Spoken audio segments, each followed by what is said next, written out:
Hello everyone, and you're very welcome to today's CPD webinar for the Health and Science T-Levels. And this webinar will focus on the professional values and attributes related to equality, diversity, and differentiation. The plan for today is to just begin with some quick introductions. We'll have a look at what is meant by equality, diversity, and differentiation, look at some of the issues that can occur, some strategies that we can use, followed by some specific examples for the Health and Science T-level route, and finally, to address any questions that you may have. But before we get into all of that, I would like to begin just with a little poll to gauge your current confidence with what is meant by equality, diversity, and differentiation, how you can demonstrate and promote these values, strategies that you can use, etc. So if you just choose 1 if you're little to no confidence, and 10 being extremely confident. So hopefully you can all see that poll on screen. I'll leave it up just for a few moments as you choose your options. Oh, most people have already voted. Oh, guys, that's an exact mixed bag. Currently anyways, 33% in 3 to 4, 33% in 5 to 6, 33% in 7 to 8. So no one at the very bottom end, no one at the very top end. Oh, we got all the votes in now. Okay, so I'll just close off that poll. So as we can see, there's a mix, but middling, I suppose, is where we find most people, 50%, 5 to 6. Then some just a bit under, some a little bit higher up on that. Well, hopefully today's webinar will give you some good ideas, some suggestions, some things you could do moving forward. First, just those some brief introductions. So my name is David Kiernan, and I work in the provider development team at NCFE. And the team is composed of people who have worked in schools and or colleges, with my own personal background being over 10 years as a science and physics teacher. So I support centres with the delivery of our qualifications, the structure, the assessments, and anything related to teaching and learning. So my direct email is shown there, but if I'm unavailable, then we do have our general email address, provider.development@ncfe.org.uk. And today's session is being recorded as well, and you can download the slides I'm using from the handouts section of the GoToWebinar control panel. You should also see a questions box where you can submit any questions that you may have, and do please submit these questions throughout this webinar, as I will be addressing them as we go. So the first thing that we're going to look at is what we mean by equality, diversity, and differentiation. And for this, I would actually like to begin by handing over to you. So I would like to get your ideas. What is your understanding of these terms? Do we actually need 3 separate definitions, or will just one be enough? So can you add your comments to the link that I'm going to put into the chat right now, or you can scan that QR code, or if you go to slido.com, there's a code to enter. It's probably easiest either to scan the QR code or just click on the link that I've put into the chat box. You should all hopefully have access to that now. And there is that poll. Just scan the QR code, slido.com either, and enter that number. I'll leave that on there just for a few moments. And we'll have a look at the few things that have come through already. We have on here celebration of differences, adapting resources to ensure everyone can access the same opportunities in a way that's right for them, quality of access, celebrating diversity in society and the learning environment, and adapting teaching and learning methods in relation to learner needs, changing approaches to teaching for students, treating everyone to their own individual needs, and just simply fair treatment. Okay, so excellent ideas that have come through on here. So what we mean by these, and there are various different definitions, but equality is all about fair and equal treatment for everyone, which is equal opportunities for all. And no one is treated differently or discriminated against because of their characteristics. Whereas diversity is more about celebrating and taking account of the differences between people and putting a positive value on those differences. And differentiation, that comes more into our lessons, where we apply a variety of teaching techniques and adapt our lessons to the needs of our students. Now, these are important values to uphold, and they are interconnected. But there is also a legal dimension here too, as the Equality Act does have a list of protected characteristics. And I'm curious if you know what the protected characteristics actually are. So again, just another very brief activity here. So again, you can scan the QR code or go to slido.com and enter that number. What I'd like to know is, do you know what are the protected characteristics that are in the Equality Act? So I'm going to put the link for this Slido directly into the chat as well, so you can click on that other link that I've just put in there to bring this up. So what are what's referred to as the protected characteristics in the Equality Act 2010? Got one answer in already. I'll go on mute so you can have a chance to think about them and put in what you think they are. So just having a look at the results that we have in so far. So it looks like race is definitely the one that most people are putting through. And sexual orientation, age, pregnancy, disability, gender. And some of the other ones that not been picked out as much, marriage or civil partnerships, gender reassignment, sex, religion or belief. So we can have quite a few of them that have been called out here. So let's have an actual look at these protected characteristics, what they are. So the Equality Act does mention these characteristics. Now, I'm not going to read them all out, you can see them there, but I do want you to spend a moment just having a think about your class. And while age probably isn't a factor amongst your T-level students, do you have students of different races, mix of men and women? Are any of your students also parents or even married, as marriage is permitted at the age of 16 in the UK? What about different religions? Any transgender students or students with different gender identities? Any LGBTQ plus students? What about students with disabilities? So I'll just pause for a moment, just think about your own class.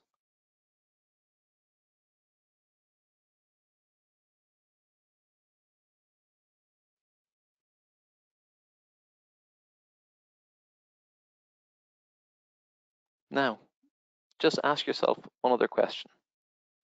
Are those students being represented in your lessons? And even if your class isn't that diverse, then ask yourself another question.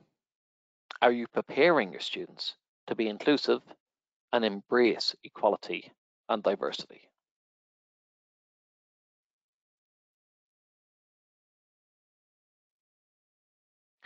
Now, it is generally agreed that the first step to being more inclusive is to be aware of the issues that exist.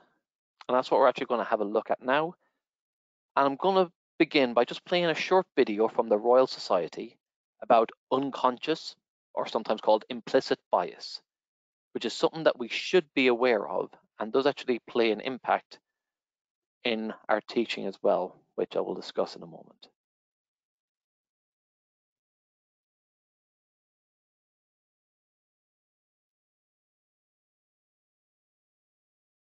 So unconscious bias is not something that we are doing intentionally, something that our mind automatically is doing without us being aware of it. But being aware of it is something that we need to be, to make sure that it isn't influencing our judgment, our actions, and so on. Now, I hope that does give you an idea of what unconscious bias is. But can you think of any examples of unconscious bias? Are there any particular types that may occur where our mind is actually doing this and making judgments based on different aspects about people, about their characteristics?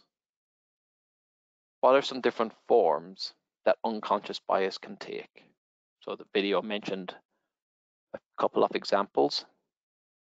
I've put a link to this Slido into the chat. And as well, you can either scan the QR code or go to slido.com. So I'll give you a few moments just to access that and put in some different forms of unconscious bias. And we've got a few different ones in here. And can certainly see beauty biases and gender bias, two of the bigger ones that people are very much aware of. And actually that ties in this other one, I suppose, in a way to do with appearance, like piercings and tattoos, social status, weight, similarities, height, occupation, attractiveness there, mentioned again, ageism, accent, disability. So quite a wide range, absolutely. And there are many different biases that can exist. I'm just going to highlight some of these biases, some of the more common ones now.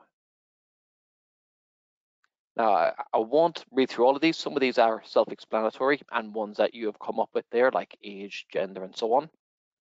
But one of the ones that was actually mentioned on there is something referred to as affinity bias, or sometimes called similarity bias. And this is where we tend to treat people more favorably because they are like us or similar to us in some way, or maybe even just similar to other people that we know and like. And this can be due to some shared commonalities like appearance, career background, hometown, school, etc.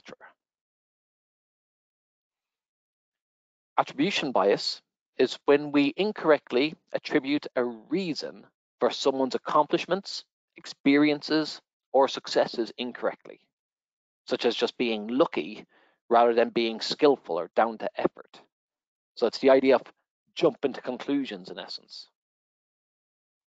Confirmation bias, and this is one that I will have been guilty of before in the past. It's one that I think we can all be guilty of at times. Is when we draw conclusions or make decisions based on our own preconceptions and are then selective or look for confirmation that our preconceptions are correct and ignore any contrary information. The halo or horns effect is when we form a view of a person based on some singular positive or negative characteristic or attribute, such as school background, maybe their family members, maybe their personality, the area they live in, etc. And based on this, we can actually have a skewed view of reality. So with the halo effect, we are more likely to have a positive view of that person and overlook any of their negatives. And then the reverse is true for the horns effect, where we're less likely to give the benefit of the doubt. Now, being aware of these situations and these biases is important, and there's been research done into this. And here's an example. This question was actually asked of university students. A father and son are in a car crash. The father dies and the boy is rushed to the hospital. He's about to be operated on when the surgeon says, "I can't operate on him, he's my son." I'll just give you 30 seconds just to consider that sort of riddle of what the answer would be.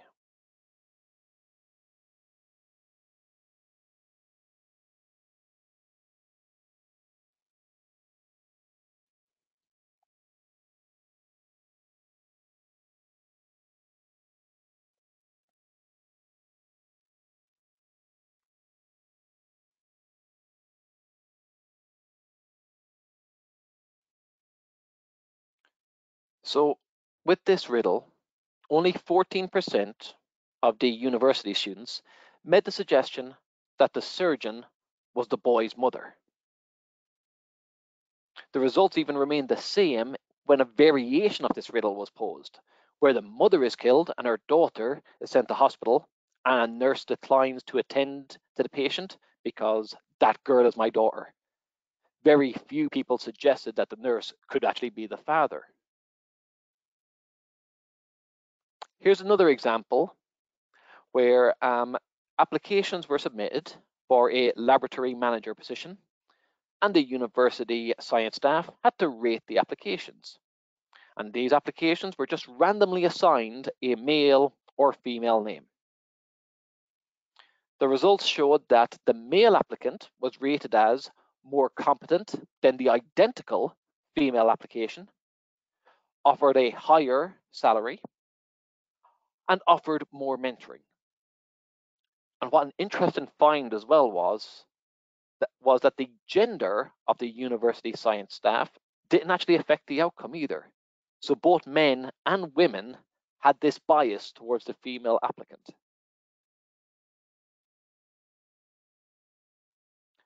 A study published just in January this year, the largest ever survey involving more than 25,000 researchers, found that scientists who are lesbian, gay, bisexual, transgender, or queer, so LGBTQ, are more likely to experience harassment and career obstacles than their non-LGBTQ colleagues.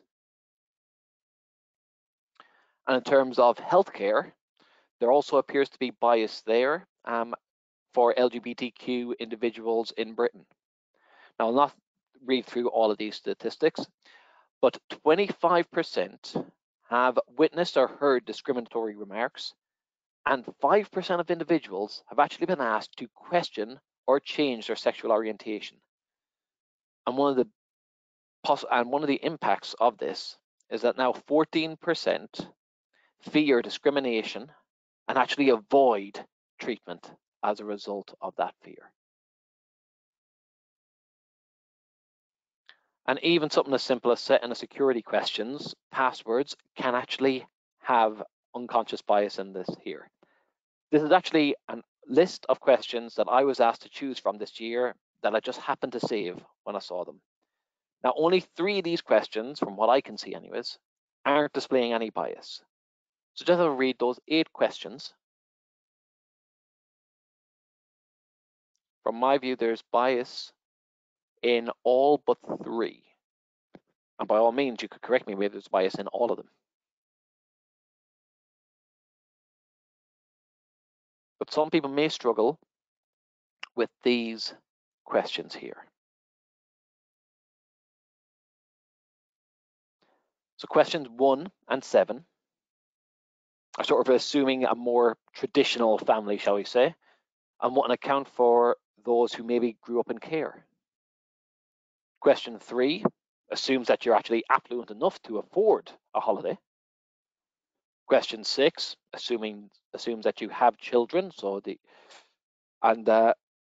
Question 8 would discriminate against anyone who's under 22 years old. And remember, these questions, as I said, these were questions this year. 16th of August, actually, was when I was asked to reset my password and got given these questions. So anyone younger than 22, under 22 years old, won't be able to pick one question 8 either. But let's get back to the teaching aspect. So this is stuff to be aware of, but teachers can be affected by unconscious bias too. And the expectations of a teacher can actually impact on the outcome of your students. If you have poor expectations of your students, that does unconsciously affect the way you behave with those students, and therefore affects the outcomes for those students. So research published by Rosenthal and Jacobson in 68 demonstrated this. Teachers were informed that certain students were psychologically tested and classed as late academic bloomers, despite no test actually being done, and students were just chosen at random. But teachers began to treat those students differently, and the students did actually advance and perform better. And research also suggests, and I've listed a few different sources there, on average, teachers tend to have negatively biased expectations for the future academic performance of minority group students and students from less affluent families. This is why being aware of this is something that's quite important.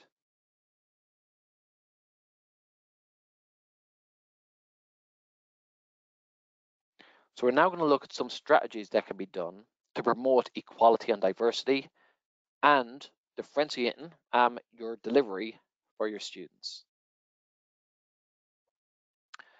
Before we do that, because in one section later on, I will be discussing specific strategies, I would like to just check which pathway or pathways you are delivering. So is it for health? Is it for science? Is it for healthcare science? Is it for a mix of them? So tick all the pathways that are relevant for you. Now I'll just close it off there. So far it is health and healthcare science. Majority are actually here for health, 67% for health, 33% for healthcare science. Okay, so I may try and make a few more examples related to them. So when it comes to just the promotion of equality and diversity, here are just a few principles you may wish to adopt within your classroom. Now, again, I won't read through all 6 of these principles, but I am going to clarify just that very first one, that all students are equal. And that's true regardless of beliefs, race, gender, etc. And do let your students know that this doesn't mean everyone is going to be treated the same, as occasionally other students may require extra help, so they are provided with the same opportunities and the same outcomes as everyone else. So while these 6 principles are easy enough for individuals to adopt in their own practice, to be truly effective, it would need to be center provider wide. So these are 2 sort of additional principles that would be useful to include on a larger scale throughout your center.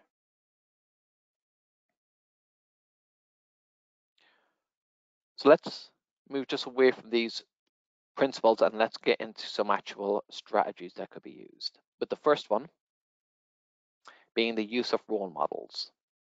So using role models and people who are experts in their fields can help to make the students feel represented and a sense of inclusion and feel more inspired. So I have included some examples and sources of studies into the effect that role models can actually have on students, such as female college students being much more inspired by female role models than male role models. And there have actually been studies as well about the impact a gender and or race matched role model can have. And it has actually been shown to improve academic performance. Trying to use a diverse range of role models, examples of people within the industry can actually have a positive impact.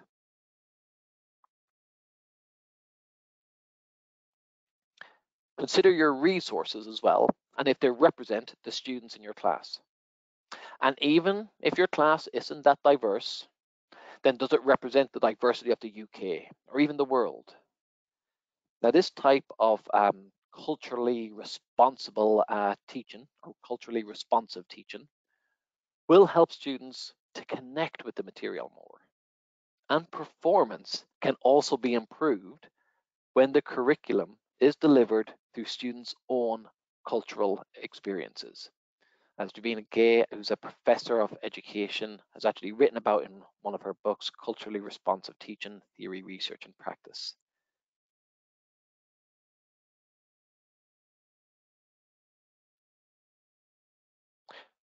When differentiating your resources and teaching for students of different abilities, a common approach might be to pitch a piece of work sort of to the middle. In other words, a piece of work you want all students to be able to do, and then just add something extra on for any students who are maybe more higher ability or higher performing. But this would not help to demonstrate your high expectations if all students aren't being given the same piece of work to complete. And remember, as I mentioned earlier, the expectations of the teacher can actually have an impact on your students. So instead of doing this, go with a top-down approach. In other words, all students are to complete the highest level of work, and you just provide some scaffolds to assist any students who aren't at that stage yet, who have lower ability, lower performance currently. And this way, all students are still set to the very same high standards. They have to complete the same piece of work. And over time, gradually, you begin to remove the scaffolds that some students may need.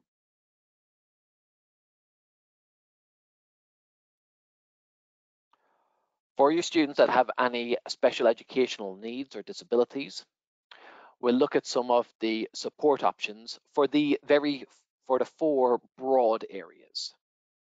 And those areas are, beginning with cognition and learning. And this includes both general and specific learning difficulties, such as dyslexia, so literacy, dyscalculia, difficulties with numeracy, dyspraxia with motor coordination, and dysgraphia, which is more with fine motor skills, and other moderate learning, severe learning, or profound multiple learning difficulties as well. Communication and interaction includes students who are on the autistic spectrum and students with other speech, language, and communication needs, such as difficulties with speech, finding the right words to use, difficulty joining words together in a meaningful way, difficulties finding the correct language to express thoughts and ideas, difficulties with understanding or identifying verbal cues from others, or even using language in specific social situations. Social, emotional and mental health can appear in different ways, such as students becoming withdrawn or isolated, displaying challenging, disruptive, or disturbing behavior, self-harming, substance misuse, eating disorders, and some further examples can include attachment disorders, such as a student who may have witnessed something traumatic or had a big change in their normal lifestyle, and this has had an adverse effect on their emotional health, anxiety disorders, obsessive compulsive disorders, etc. Students with sensory and or physical disabilities may require a special educational provision because they may have a disability or condition which affects them from making full use of the educational materials and or facilities.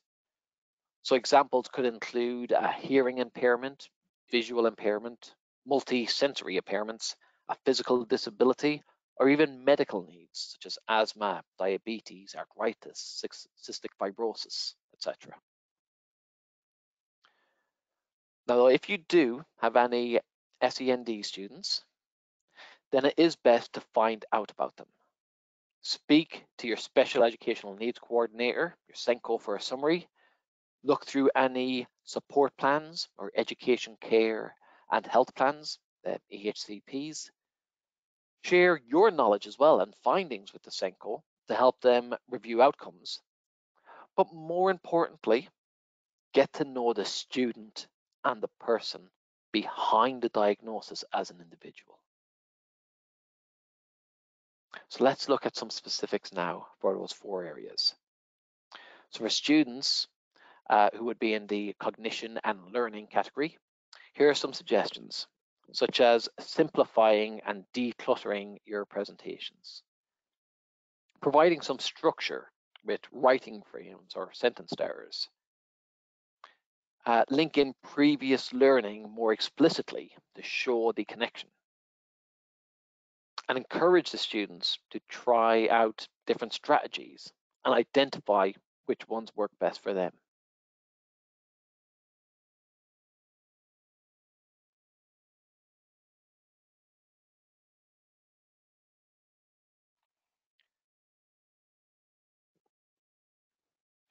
For communication and interaction, and for most aspects really, consider your seating plan, and if students might be close to flickering lights, noise sources, etc., that could cause sensory overload.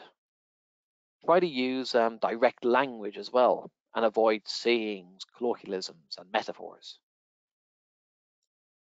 Establish routines and break instructions down into steps or manageable chunks. Allow time for students to think before responding, and incorporate structured sessions where students can have peer discussions.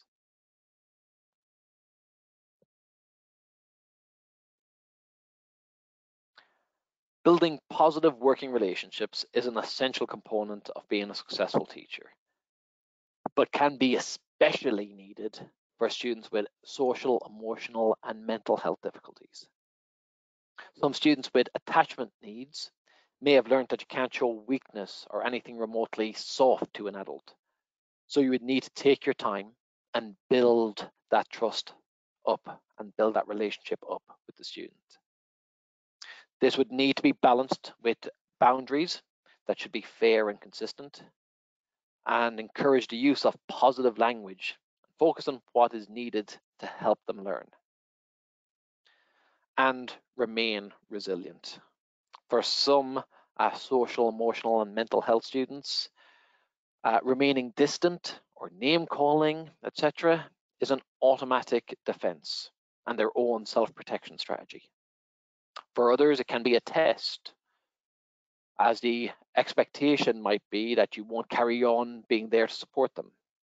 And it's also possible that for some students, it's just their usual and normal way of communicating within their home environment.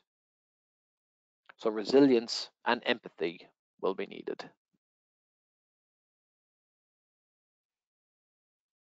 For any students with sensory or physical disabilities, then liaising with the SENCO would be vital, as there may be specific guidance and/or equipment that might be needed. So some students may need the use of adapted pens or adapted pencils and scissors, etc. Writing slopes, sit and move cushions, or sometimes called sensory wobble cushions, to help keep the student's attention and focus. For students maybe with visual impairments, then you may need to consider larger font worksheets, handouts of the presentations, the use of background colors on your presentations, using audio feedback instead of written.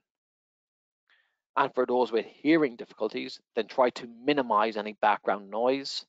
Always face the students when speaking, so avoid the writing on the board and speaking at the same time. And if you're using videos, such as those on YouTube, then make sure you have subtitles turned on. Most YouTube videos do have automatic subtitling on there as well. So they are just a few general suggestions that you can apply, but now we're going to actually put them into context and more specific for the health and science T-levels. But first, just for a few moments, 5 minutes at most, I'd like you to share your ideas on the Jamboard. Is there anything that you currently do or are planning on doing to promote equality for the health and science T-levels? What about diversity? Is there anywhere in the specification where there's an opportunity to maybe highlight aspects of that? And differentiation as well. Is there any particular strategies that you've been doing? So I've placed a link to the Jamboard into the chat. And what I'd like you to do is just add sticky notes onto this Jamboard here. So if you click here for the sticky note, you'll be able to type in your suggestion, click save, and it will automatically be added on here. So I'll get rid of this one for now. You just click there to add your sticky notes. So what is it you currently do? Anything for equality and diversity promotion within the health and science T-levels. Okay, just gonna have a look at some of the suggestions that have come through so far. So we do have just background on PowerPoints and notes. We have some specific ones here, so refer to a range of different healthcare settings. Using case studies to bring in different perspectives. Dual coding. I'll have a look at that one in a moment. Use students' backgrounds or strengths in learning activities. Have peer support activities in class. Convert handouts into Braille. I'm not sure what Dragon Dictate is. I'm guessing that might be an app of some kind. Don't know if it does translate text into speech or something. That's one that I will have to look at myself. Speakers in from a variety of backgrounds, good. Dual coding as well. I'm not familiar with dual coding. Just make this one a little bit bigger as well. So involve students as much as possible. Start with knowing their profile and bringing them into the sessions. use JAWS software. I'm guessing that's nothing to do with sharks. So again, I'm making a note of some of these myself to look up them. So because you will have so many excellent ideas to share. So I'm just going to highlight a few things that I've put on here myself. I will hopefully go back to that Jamboard, see some of the other things that have been added on there. So in terms of role models that I mentioned, so here are some female role models that could be used in your teaching. And most people are probably familiar with Marie Curie. So I'm actually going to go straight into Mary Claire King. So Mary Claire is an American geneticist and who's most well known actually for her discovery of the gene which causes breast cancer. So it could be useful to speak about her when delivering some of the genetics content. Or even if you're doing healthcare sciences, I know some of you are, there's B2 on genomics as well. Because she also demonstrated that chimpanzees are 99% genetically identical to humans. Fifi Lee is a computer scientist working on artificial intelligence, which is an industry actually where only 22% of the professionals are actually female.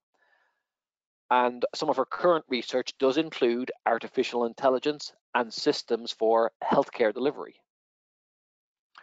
If we're looking at some SEND role models, it could include Dr. Helen Taussig. She was a pioneer when it came to pediatric cardiology, considered actually the founder of pediatric cardiology. And due to her hearing loss, she would actually use her hands to listen to heart rhythms. So she placed her fingers as a method to listen to that child's heart and was actually able to detect problems like heart murmurs through touch, and even hypothesized a surgical treatment which is actually still used today for babies born with certain congenital heart defects. John Dalton, an English scientist, but probably best known for his work to do with atomic theory, but he actually did a great deal of work related to vision and optics. And the reason he did this because he was curious as to why he actually saw the world differently to others, and later found out that he happened to be colorblind. And he was actually the very first person to make a written account of what color blindness actually was, which became known as Daltonism at the time. And it wasn't until 1995 a DNA analysis was done on his preserved eyeball where it was actually revealed he had a red-green color blindness. Sarah Rankin, she is a professor at Imperial College London, specialising on leukocyte and stem cell biology. And she only discovered in her 40s that she actually had neurodiversity. So she did struggle with literacy skills at school and managed to develop her own learning strategies and using mnemonics and visuals. And it wasn't until much later in life, when her son was having difficulties at school and he was being assessed by the educational psychologist, that she realized the characteristics that was being described of dyslexia and dyspraxia were also applicable to her. And she believes that her learning differences have actually been a benefit to her career in science. And she's actually launched To Empower UK, which is a project running STEM workshops for neurodiverse teenagers. Now, as I did mention earlier, think about using diverse images, people, places, etc. in your resources. And don't forget to use a range of names as well, as you may be tempted to go with the more traditional English, Christian, Anglo-Saxon type of names, say like Alfred, Edward, Mary, etc. And even making slight changes to tasks, activities, and questions can help, such as this example here that I've written about a same-sex interracial couple. And it's a very subtle change, and it doesn't impact on the question and the knowledge that's actually being assessed. But to some students, it could mean everything to see some representation. And I should point out here that I am not part of the assessment design team due to a conflict of interest. So that question is just an example that I've written from my own teaching experience.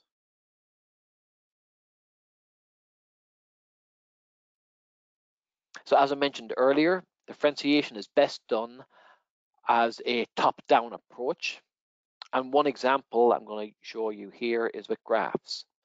So provide students with the same criteria for the production of a successful graph. So the expectation has been set that all students will do the very same task. But then provide scaffolds for any students who need additional support, which will be removed over time. So some students might only need the graph paper, but for others, you may need to have some axes drawn. And so I would have these prepared in advance of the lesson, which over time may reduce from both axes being drawn just to one. And eventually, it may just be that the axes don't need to be drawn at all, and students might just need reminders of how to set out a scale, like going in 1, 2, 3, 4, 5, or going in steps of 2, 4, 6, 8, or steps of 5s. So little reminders like that.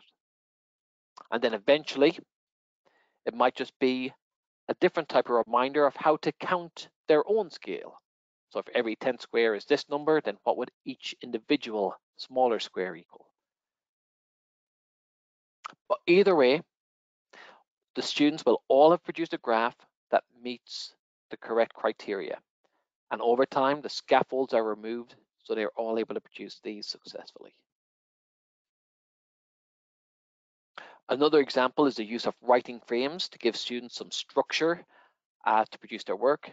So again, all students have the same task to do, but the additional scaffolding can be provided and gradually removed over time.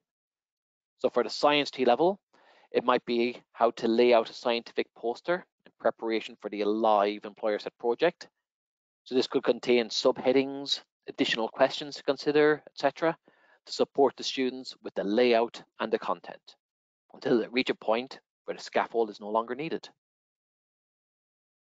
Another example could be an answer structure for the extended response questions, which assesses the 3 assessment objectives of recalling and demonstrating knowledge, applying knowledge, and analyzing and evaluating. So at this example, students would list the relevant knowledge needed for the question, then be specific about how that knowledge actually applies to the question, and then analyze and evaluate by determining the effect, the outcome, the consequence, the impact, etc., for the specific circumstance given in the question. Now, this sort of structure may not be applicable for every extended response question, but hopefully it could give you some ideas. And one final suggestion is to use, and was given on the Jamboard as well, to use any case studies or maybe even recent news items or diverse scenarios as a point for incorporating diversity and equality. For those delivering health, maybe the midwifery as an example, a recent study has found that Black women are 4 times more likely to be at risk of dying during pregnancy when compared to white women. And this can actually link to some of the Section A content on data, as that number tells us quantitatively what's happening, but there's no real qualitative data to give us the full insight into why this may be happening, which is actually why a survey was launched in 2021 to get the accounts of Black women and other ethnic minorities' experiences during pregnancy, and as well to get the experiences and views of those in healthcare too. Now, the survey outcomes, they are yet to be published, but Sandra Igwe, her own experiences have led her to believe that one possible reason for this might be down to the stereotype of the strong Black woman, causing healthcare professionals to underestimate the pain that Black women are experiencing. This is something that she went through herself. And this actually does connect with other studies as well, which have found that Black patients often have their pain levels underestimated, which has resulted in less accurate and less effective treatment being offered.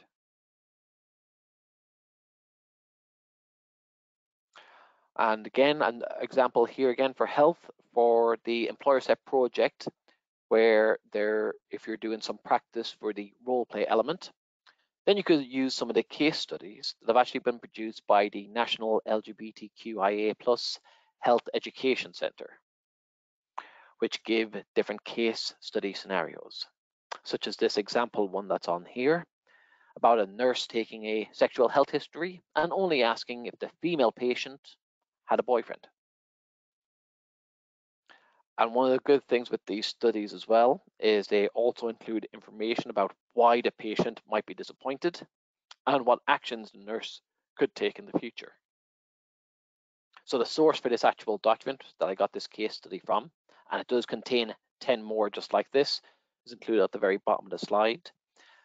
But they do also have many more teaching resources covering other occupational specialisms, such as older adults, children and young people, reproductive health as well.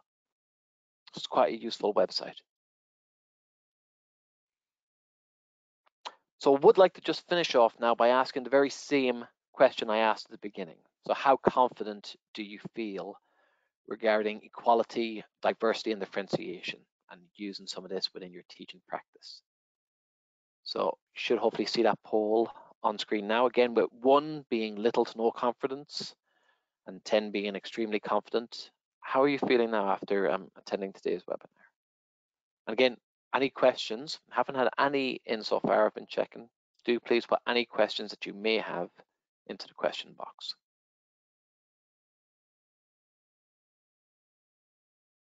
Oh, all the votes are in. Okay. Everyone, 100%, are in the 7 to 8. Well, that's good. We did have some in 7 to 8 to begin with. We did also have some in 3 to 4 and 5 to 6. So glad you're feeling a bit more confident in relation to some of these aspects. Now, I am going to remain on this webinar for the remaining few moments, for the remaining couple of minutes that is left, to address any questions that you may have. However, if you don't have any questions, then do please feel free to leave. But we really appreciate it if you could complete the short evaluation that will pop up, as your feedback is vital to us. And if you are leaving now, then from everyone here at NCFB, we'd like to wish you a very safe and successful year.